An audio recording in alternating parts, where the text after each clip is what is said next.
इस्तीफा देना पड़ा था। मैं अजय उपाध्याय आपका रुख करता हूं। अजय उपाध्याय, देखिए दो तीन चीजें बड़ी इंपॉर्टेंट है। आपके भी एक फॉर्मर मेंबर ऑफ पार्लियामेंट हैं और वरिष्ठ नेता है कुमार केतकर, वो कहते हैं 2014 में कांग्रेस को हराने के लिए मोसाद और सीआईए लगी थी। अब बताइए, उन्हें 11-12 साल बाद याद आ रहा है।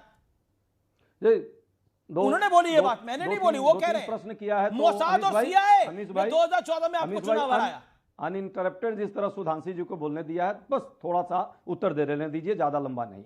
IT cell, IT rules change किया है भारत सरकार ने, और बहुत सारे ऐसे आईटी वालों जो गलत इंफॉर्मेशन देते थे, जैसा कि सरकार का कहना है उनके सारे अकाउंट बीच में खत्म किए। तो ये जितने बाहर के लोग हैं उनको तो खत्म करने का जिम्मेवारी सरकार का है। इसका मतलब सरकार फेल है। पाकिस्तान से बैठकर लोग प्रोपेगेंडा भारत के अगेंस्ट चला रहे हैं। कतई इसका समर्थन न कांग्रेस करती है, न हम लोग करते हैं। दूसरी बात, जो अभी चर्चा आपने की विदेशी हस्तक्षेप की, अरे भाई, जब आप अमेरिका और रूस को सारा चीज देख ही रहे हैं और आप ही एक दूसरे को कंट्राडिक्ट कर रहे हैं, अमेरिका रूस की बात तो छोड़िए, भारत के अंदर भारत के संवैधानिक प्रक्रिया पर यदि कोई बात आती है तो ये पक्ष और विपक्ष का कर्तव्य है, हम तो बैठ जाते हैं, आप क्यों उसमें दूरी बना लेते हैं? आपको तो आकर के बात करनी चाहिए, हम सब मिलकर कहें कि ऐसे पैसे कहां से आते हैं, कौन लाया है, इसकी भी जांच सरकार को करनी चाहिए। लेकिन अजय उपाध्याय आपको 1 मिनट हुआ, 1 सेकंड। अजय उपाध्याय, मेरा क्रॉस क्वेश्चन है आपसे। मैं अजय जी, 1 सेकंड, सुधांशु जी होल्ड करिए। अजय उपाध्याय, मेरा एक क्रॉस क्वेश्चन है आपसे, मेरा निवेदन है, मेरा क्रॉस क्वेश्चन सुनिए, उसके बाद आप इसका जवाब दीजिए एक एक करके। अजय जी, आरएसएस की ये सब सारी बातें हैं। अजय उपाध्याय, आपका दावा है कि वोट चोरी से बीजेपी चुनाव जीत रही है, आपका दावा है। फिर मेरा पॉइंट यह है, आपके नेता बाहर जाके बोलते हैं भारत का लोकतंत्र जो है वो लूटा जा रहा है। आपका लगता है आपसे संपर्क मेरा टूट गया है। मैं अमीक जमाई का रुख करता हूं। अमीक जमाई, क्या आपको लगता है क्रोनोलॉजी देखते हुए भारत के खिलाफ विदेशी टूल किट का इस्तेमाल हो रहा है? भारत के खिलाफ, मोदी के खिलाफ नहीं। दुनिया में किसी देश की हैसियत औकात नहीं है कि वो भारत को, पर यहां प्रूफ्स आ गए हैं कुछ। भारत की हमारी जो इकबाल है उसको जो है सवाल उठा सके। सुधांशु भाई के लिए मैं एक शेर पढ़ना चाहता हूँ, उर्दू में बहुत बढ़िया सा शेर है। वो झूठ बोल रहा था इस सलीके से, मैं एतबार ना करता तो और क्या करता। सुधांशु भाई, आप जरा हमको ये बताइए, आपने कहा कि विपक्षियों का फला फला फला फला फला जो आईडी है वो विदेश में इन देशों में दिख रहा है। आपके जो बीजेपी के धन्ना सेठ हैं, गुजरात वाले सबसे बड़े वाले फाइनेंसर, उनकी कंपनी का कहां से दिखा रहा है? भारत सरकार का हमारा ऑफिशियल जो टेलीविजन चैनल है उसका कहां से दिखा रहा है? इतना बड़ा सवाल ये नहीं है। देखिए अमीश भाई, मैं आपका जो प्रयास है ना, आपका प्रयास मैं 1 दशक से तो देख ही रहा हूं। उस प्रयास का मतलब जानते क्या हुआ है? आज दुनिया की सबसे बदनाम सोशल मीडिया, फेक न्यूज में दुनिया में आज हमने भारत की मीडिया, सोशल मीडिया ने भारत को ऐसा बना दिया है। नंबर 2, हमारे प्रधानमंत्री जी दुनिया में जब जाते हैं, स्वीडन जाते हैं, फ्रांस जाते हैं, अमेरिका जाते हैं, कनाडा जाते हैं, कसम से हमारा सीना चौड़ा हो जाता है। लेकिन जब वही देश स्वीडन कहता है कि भारत जो है नरेंद्र मोदी के रिजीम में, वीडेम इंस्टीट्यूट कहता है कि इलेक्टोरल ऑटोक्रेसी बन चुका है, हमें बुरा लगता है। फिर 5 का जो संगठन है, अमेरिका का, कनाडा का, लंदन और यूके का जो बना हुआ है, वो ये कहते हैं कि भारत का एक बहुत बड़ा नेता है सत्ता का जो अमेरिका में, कनाडा में सिखों की हत्याएं करवा रहा है। हमें बड़ा बुरा लगता है, हमारी वैचारिक विरोध हैं। हमें अच्छा नहीं लगता है कि हमारे देश के नंबर 2 के ऊपर अमेरिका ये कहे कि कोई हत्या हो रही है दुनिया के देशों में। फिर हमारा वर्ल्ड इकोनॉमिक फोरम दुनिया का क्या कहता है भारत के बारे में कि भाई फेक न्यूज़ के मामले में तो भारत पूरे देश में, दुनिया में नंबर 1 है।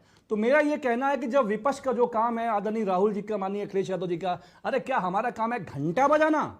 भारत के लोकतंत्र को सुदृढ़ बनाने के लिए अगर हम सवाल नहीं, भारत के लोकतंत्र को सुदृढ़ बनाइए ना, आप सुदृढ़ बना रहे हैं नैरेटिव को जो भारत के खिलाफ है, यही आरोप है। जवाब सुधांशु त्रिवेदी। नहीं, social media okay, you made your point, okay, you made Sudhanshu Trivedi responsible इसके लिए। अमीक जमाई जी ने खुद आकर साबित कर दिया, खुद ही क्या क्या कोट करने लगे, विदेश की मीडिया को कोट करने लगे। और मैं आपको ऐड कर देता हूं, वॉशिंगटन पोस्ट लिखता है, न्यूयॉर्क टाइम्स लिखता है, बीबीसी रिपोर्ट लिखती है, और सब पे ताली कौन बजाता है? विपक्ष। और हर संसद के सत्र के बाद 2020-21 के बाद से मणिपुर का वीडियो आता है जुलाई 2021 संसद सत्र से पहले, हिंडनबर्ग की रिपोर्ट आती है मार्च 2023 संसद सत्र से पहले। उससे पहले अगर आप देखें तो जो किसानों को लेकर जो ग्रेटा थनबर्ग की रिपोर्ट आती है संसद सत्र से पहले। यह सिर्फ संयोग था, यह लगातार उधर से सुर, और उन रिपोर्टों से कोई भारत में फर्क नहीं पड़ता। अगर भारत का विपक्ष उस पर हल्ला न मचाता, आपने तो खुद ही साबित कर दिया। मैं आपको बधाई देना चाहता हूं, आपने बिल्कुल साबित कर दिया कि आप क्या कर रहे थे। ओके, और ये तो इकबालिया बयान हो गया, ये तो इकबालिया बयान हो गया कि हाँ विदेश से टूल किट आती है और हम उसको एक्सेप्ट करते हैं और हम उसको प्रोपोगेट करते हैं। एक सेकंड सुधांशु, एक सेकंड, अमीक जमाई कुछ कहना चाह रहे हैं, 30 सेकंड। अमीक जमाई 30 सेकंड के लिए कुछ कहना चाह रहे हैं। अच्छा ओके अमीक जमाई, जवाब। आप खुद मान रहे हैं कि हाँ विदेश से आता है और हम उसको प्रोपोगेट करते हैं। हमारा ये यही तो आरोप है पूरा का पूरा, कहानी तो यही है।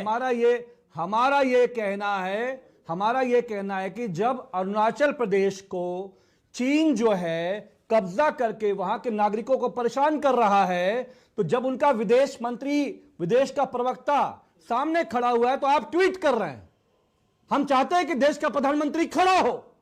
अरे चीन पे स्टैंड लो। फिर हम पूछेंगे, कहेंगे चाइना की बात कर रहे हैं। अरे भाई चाइना का जो एग्रेशन है, पाकिस्तान के डीजीएमओ ने रिक्वेस्ट किया कि भैया जंग रोक दीजिए, कह रहे हैं हमने, पाकिस्तान ने रिक्वेस्ट किया तो जंग हमने रोक दिया। इतने बड़े आप लोग भारत की फौजों को, आपने महान फौजों को पीछे खींच के आपने हमारे देश की जो सुरक्षा है, जो इकबाल है, उस पर जब आप सवाल उठाएंगे, यही तो विदेश में नैरेटिव बनाया जा रहा है। कहने पे आपने जंग रोक दिया। पाकिस्तान के इतना कमजोर है इस देश का प्रधानमंत्री और Bharatiya Janata party. Okay, you made your point. Okay Sudhanshu Trivedi. हाँ मैं बताना चाहता हूं, हाँ भाई साहब, आप कहते हैं कि भारत का प्रधानमंत्री कमजोर है, यही तो पाकिस्तान का मीडिया बोलता है।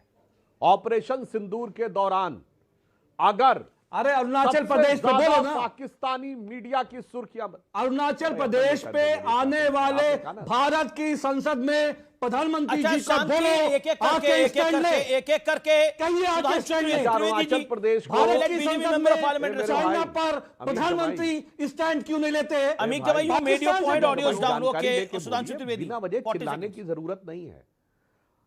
मनमोहन सिंह ने अपने जमाने में अरुणाचल का दौरा कर रहे थे, कांग्रेस ने आपत्ति दर्ज की और इन्होंने अपना दौरा कैंसिल कर दिया था। मनमोहन सिंह के जमाने में चाइना स्टेपल्ड वीसा लगाता था, क्योंकि वो कहता था हम अरुणाचल प्रदेश को भारत का हिस्सा नहीं मानते। मेरे भाई, किस जमाने में चाइना ने कहा कि अरुणाचल भारत का हिस्सा नहीं है? आपके जमाने में कहा।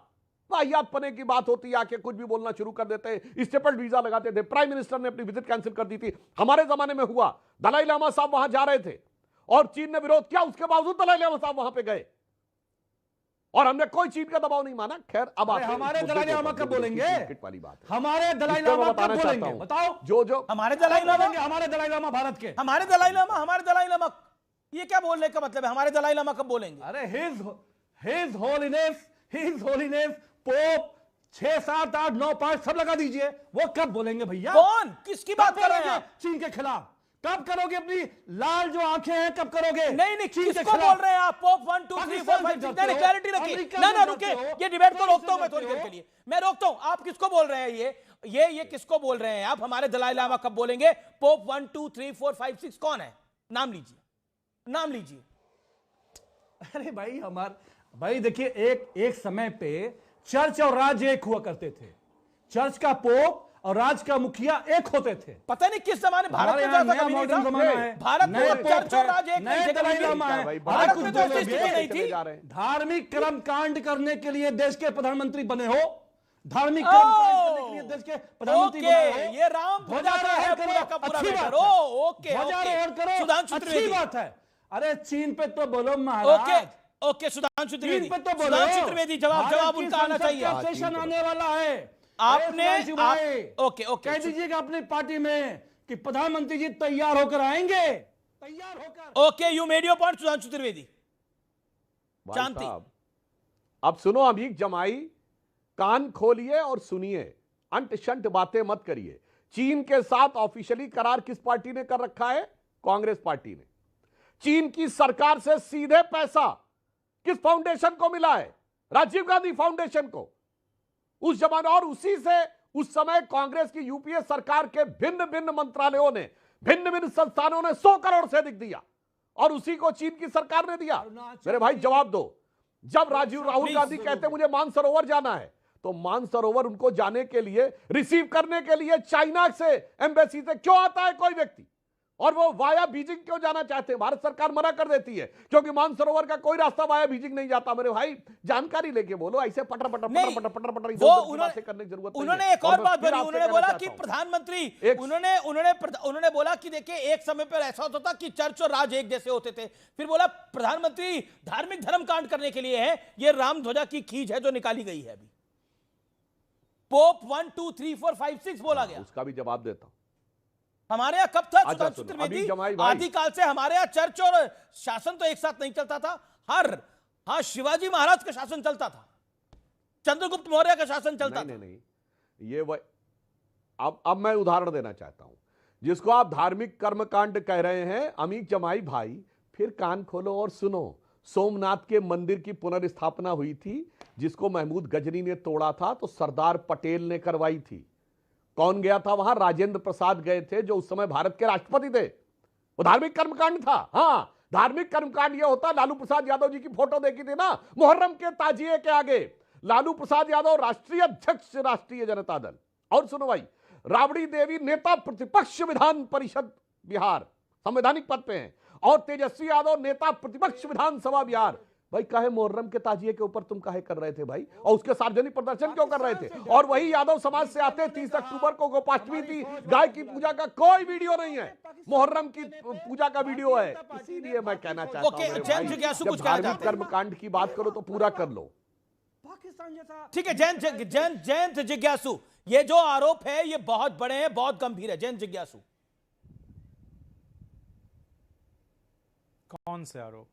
जो आज भारतीय जनता पार्टी ने प्रेस कॉन्फ्रेंस करके लगाए हैं और साक्ष्य रखे हैं सामने। नहीं, देखिए, भारतीय जनता पार्टी इस देश का पर्याय नहीं है, और लोगों ने एक लोकतांत्रिक तरीके से जिस सरकार को चुना है उससे जिम्मेदाराना रवैये की उम्मीद करते हैं। और लगातार 1 दशक से अधिक वक्त से हम सब लोगों ने देखा है कि अपने पूर्ववर्तियों को कोसना ही एकमात्र राजनैतिक धर्म ये अपना समझते हैं। इसलिए जिस राहुल गांधी जी या कांग्रेस पार्टी या संपूर्ण विपक्ष पर अनर्गल किस्म के आरोप ये लगाकर खुद को बचाना चाहते हैं, इसको शुतुरमुर्ग सिंड्रोम कहते हैं, कि अपना सर बालू में आप घुसा लें और समझें कि खतरा टल गया है। हम तो हर उस महत्वपूर्ण सवाल पर सरकार को जवाब मांगेंगे कि क्या वजह है कि आप न तो आंतरिक सुरक्षा को कायम रख पा रहे हैं और न तो सीमा सुरक्षा को, और बाह्य ताकतों से जिस देश की संप्रभुता की जो रक्षा होनी चाहिए थी उसको भी आप इंश्योर नहीं कर पा रहे हैं। कभी ट्रंप कुछ बोल के चला जाएगा, कभी अरुणाचल प्रदेश पर चीन की तरफ से कोई बयान आ जाएगा, और आप कहेंगे कि पहले की सरकारों ने क्या क्या किया। अभी सुधांशु जी को मैं सुन रहा था कि 70 के दशक में ये हो रहा था, हो रहा था। हम सब लोग जानते हैं कि जनता पार्टी की सरकार बनी, विदेश मंत्री अटल जी थे, तो क्या इनकी जवाबदेही उस समय नहीं थी क्या? तो ये प्रलाप से देश नहीं चला करता, देश नहीं बना करता। जयंत, आपने एक लंबा, हम चाहते हैं कि लोगों का यकीन, लेकिन एक सवाल का जवाब मैं बिल्कुल सुधांशु आपको बताऊंगा। मेरे साथ सुजाता पांडे भी हैं। सुजाता पांडे, जो आरोप हैं वो सीरियस नहीं है क्या? वो कौन साइड नहीं करते? जो बातें भारतीय जनता पार्टी के मेंबर ऑफ पार्लियामेंट ने रखी हैं, तो कि ये अकाउंट विदेश से चल रहे हैं और यही नैरेटिव बिल्ड कर रहे हैं।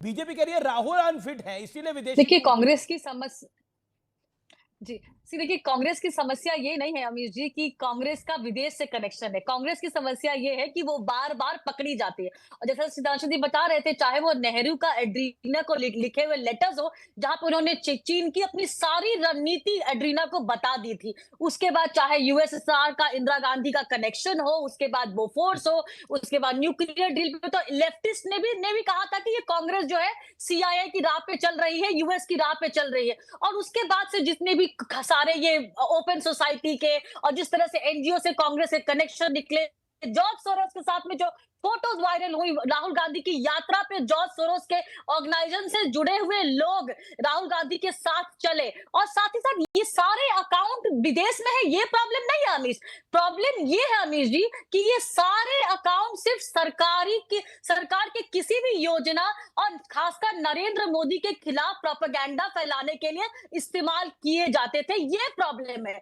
प्रॉब्लम ये नहीं है कि इसका वीपीएन थाईलैंड में बेस्ड है। अब कांग्रेस का तो हिमाचल का पूरा का कांग्रेस का अकाउंट ही थाईलैंड में बेस्ड है। कभी राहुल गांधी थाईलैंड में मिलते हैं, कभी कांग्रेस का अकाउंट थाईलैंड, पता नहीं क्या थाईलैंड कनेक्शन है। लेकिन एक बात तो मानना पड़ेगा कि भाई अब तो आपके जो सहयोगी है वही बोल रहे हैं कि भाई ये कांग्रेस का हुआ क्या है। कांग्रेस को एसआईआर का विरोध नहीं करना चाहिए, कांग्रेस को सेल्फ इंप्रूवमेंट करना चाहिए, क्योंकि कांग्रेस का लिंक विदेशी जो है हर बार निकल के आ जाता है, चाहे वो विदेश की प्रोपेगेंडा फैलाना हो या फिर ये कहना है कि ओके, जवाब अजय उपाध्याय, तौसीफ खान भी हैं, तौसीफ खान भी मेरे साथ जुड़े हुए हैं, लगातार इंतजार कर रहे हैं। तौसीफ पहले आप बोलिए, सिर्फ 30 सेकंड मैं आपको 30 सेकंड आगे देता हूं।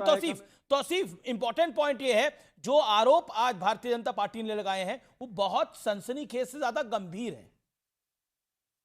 अमीश जी, ये ना तो सनसनीखेज है ना ही गंभीर है। ये जो है बासी रोटी की तरह जो है एक ही बात को, जिसको वो कई दिनों से बोले, आप कई साल से बोलते आ रहे हैं, उसी बात को घुमा फिरा करके बोलते हैं। ना कोई तत्व होता है ना कुछ, और इस तरह की बातें बोल करके अपनी कमी को छुपाने का वो काम करते हैं। भाई दुबई में एयर शो में हमने अपना होनहार पायलट गवा दिया, कौन जिम्मेदारी लेगा? क्या प्रोक्योरमेंट में प्रॉब्लम रही? क्या सरकार की तरफ से सपोर्ट नहीं मिला? भाई हम अपने पायलट की जान वो एक हादसा था। मेरा रिक्वेस्ट है, वो एक हादसा था, उसको हम राजनीति में लेके ना लेके आए। बहुत दुखद है, मैं उनकी वाइफ को देख रहा था, वो तस्वीरें बहुत दुखद है। मेरे दिल में भी पीड़ा होती है उसको लेकर। उसमें राजनीति क्यों कर रहे हैं? क्या पहली बार कोई एक्सीडेंट हुआ है ऐसा? वो हादसा है, वो हादसा है, उसको लेकर हम सियासत ना करें। ऑयल लीक हो रहा है, एयरक्राफ्ट से ऑयल लीक हो रहा है, और फिर जो है उसमें एयर शो को कंटिन्यू किया गया। क्या हमारे पायलट की कोई लाइफ की कोई कीमत नहीं है? बिल्कुल क्यों इतने एक्सपीरियंस्ड, इतने स्किल्ड पायलट, आपने शो को कंटिन्यू कैसे होने दिया? आपने एयरक्राफ्ट को कंटिन्यू कैसे यूज करने दिया? हमने देखा वो फोटो वायरल हुआ था। सरकार से हम सवाल करें तो हम देशद्रोही, और सरकार इस तरह की बातें करे कि देश खतरे में है। भाई देश को अगर खतरा है okay, let Sudhanshu Trivedi reply to this. Sudhanshu Trivedi okay, Tejas वाली बात के ऊपर your reply. Okay, audio down. Okay, you made your point. Sudhanshu Trivedi 30 second sharp reply, then Sujata Pandey and Ajay Upadhyay. पहली बात ये लगती है कि कैसे लोग भागते हैं, तो अब तौसीफ खान साहब आप भी भली भांति सुन लीजिए। तेजस के साथ जो हादसा हुआ है उस पर कोर्ट ऑफ इंक्वायरी सेटअप कर दी है इंडियन एयरफोर्स में। अगर मैं पूछना चाहता हूं, हमारे इंजीनियर्स तो इतने काबिल थे, आपकी सरकारों के जमाने में भी सैटेलाइट बनाते थे, फाइटर प्लेन्स क्यों नहीं बनते थे भारत में?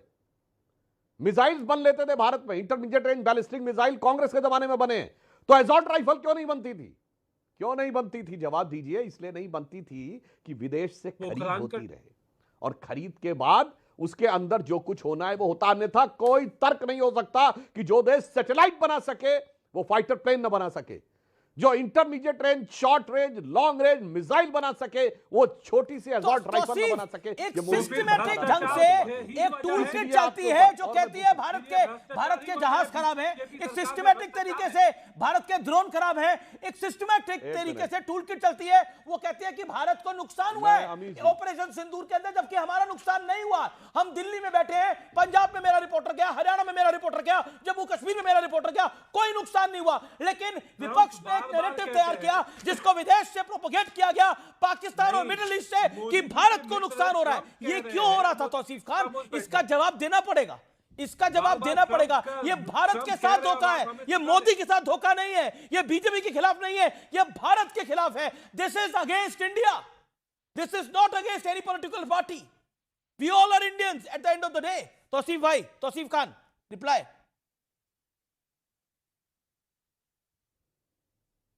जी हाँ, मैं तो कहता हूं कि हमारे इंजीनियर्स और हमारे भारत में टैलेंट्स भर भर के पड़े हैं। वो बिल्कुल अच्छी एयरक्राफ्ट बना सकते हैं। सवाल तो है करप्शन का, जो दीमक की तरह जो है सरकार में घुसी रहती है। आप बताइए कौन करप्ट इसमें शामिल है, आप बताइए। आप तो बताएंगे नहीं, आप कह देंगे कोर्ट ऑफ इंक्वायरी ऑर्डर हो गया, हमने अपना जिम्मेदारी डिफेंस डील में क्या होता था, डिफेंस डील में कांग्रेस के काल में क्या होता था? तो आसिफ खान आप पढ़े लिखे आदमी है, मैं कुछ नहीं बोलता, मैं कहता हूं, मैं कहता हूं उस जमाने के 3 बड़े अखबार पढ़ लीजिए, आपके यहाँ का टेलीग्राफ पढ़ लीजिए, अपने यहाँ का टेलीग्राफ पढ़ लीजिए, उस टाइम का पढ़ लीजिए क्या कुछ होता था डिफेंस डील के अंदर। मुझे बताने की आवश्यकता नहीं है लुटेंस दिल्ली के अंदर कौन कौन से दलाल घूमते थे यहाँ पर जो कि विदेशी डील कराते थे, मुझे बताने की आवश्यकता नहीं है। और क्या कुछ होता था, कौन कौन इन्वॉल्व होता था, मुझे बताने की आवश्यकता नहीं है, सब ऑन रिकॉर्ड है। इस देश के अंदर एक पूरी लॉबी थी, आर्म्स लॉबी, दुनिया में आर्म्स लॉबी, लेकिन इस देश की एक आर्म्स लॉबी थी जो कहती थी कि भारत को अपना सामान नहीं बनाना चाहिए, हमें अनफिट कहा जाता था, हमें अनफिट कहा जाता था, जबकि हम बहुत चीजें तैयार कर लेते थे। और मैं बिल्कुल जायज बात बोल रहा हूं, बिल्कुल जायज बात बोल रहा हूं। और आज वही टूल किट उन्हीं के पैसों से, मुझे कहने में कोई हर्ज नहीं है, उन्हीं के पैसों से ये पूरा सिस्टम चलता है भारत के हथियारों को खराब बताने का। ये पूरा का पूरा ड्रामा भारत की मेक इन इंडिया अप्रोच को नीचे डाउनग्रेड करने का है कि दुनिया में वो कोई हथियार ना खरीदे ना, लेकिन कहते हैं ना होता वही है तो राम रच देते हैं, वही तो राम रच ही रखा। ऑपरेशन सिंदूर ने एक चीज तो कर दी, ऑपरेशन सिंदूर ने एक चीज तो कर दी, जो चाइना अपने हथियार अफ्रीका के देशों तक बेचता था, उनके हथियार खरीदने से मना कर दिया। अब भारत के हथियारों की डिमांड बढ़ी है क्योंकि हमारे हथियारों ने परफॉर्म किया है। दैट्स द ब्लंट ट्रूथ, किसी को अच्छा लगे या बुरा लगे, और ये हुआ है, इसी देश में हुआ है, और ये गर्व करने की बात है।